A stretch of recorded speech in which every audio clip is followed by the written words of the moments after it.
Hi, it's Kim here. This is a follow-up video to the first video that I did about cysts, fibroids, tumors, etc., and where to begin. And I talked about getting out in nature, getting grounded, and that's very important. So I want to go into a little bit more about the practice of getting outside, getting movement. It doesn't have to be walking. I love Tai Chi. I love Qigong. I personally practice those. I practice yoga as well, but my main practice is earthing or grounding while doing Qigong. And I studied with a grandmaster as well, Qigong. But that aside, just getting outside in nature is very important. And then earthing and grounding, let's talk a little bit about that. If you haven't already done it, it's definitely something I would try and do if you can do it every day, if not a few days a week, depending on what your environment and schedule allows you to do. Um, what they're showing and saying is sand is actually a great conductor to discharge, or a great grounding, right? We're conductors of electricity. Our hearts run on electricity, electrolytes, and so do our cells. We have sodium potassium pumps in each and every one of our cells, getting nutrients in and out of cells.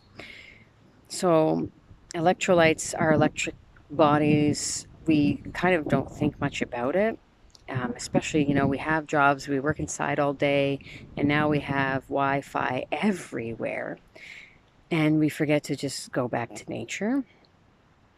So I would really recommend grounding, taking your bare feet onto grass, soil, or sand. Again, sand is a great one by water, but we don't always have access to that. So grass would also be the next choice. Finding a park if you live in a urban center would be of great support for you. I love grounding. I always feel so much better after just putting my feet on the ground. My favorite time to go outside and put my feet on the grass is actually in the morning when the grass is a little bit damp. So there's just something about it, and I feel more rejuvenated and alive after I do it.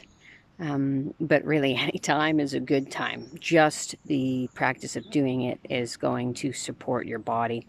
There are some studies that have come out now showing that it does decrease inflammation, it increases blood flow, and decreases blood viscosity.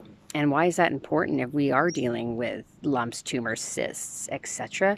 Well, blood stagnation increases in Chinese medicine, when we talk about blood stagnation, it increases tumors, it increases cysts, it increases fibroids.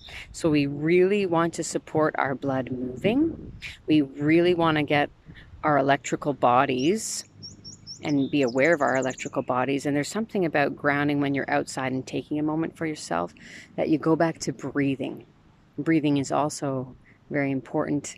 Exchange of carbon dioxide and oxygen into the body, and helping getting oxygen and energy flows into these harder to reach areas. I would love to know if any of you do ground. Do you feel better?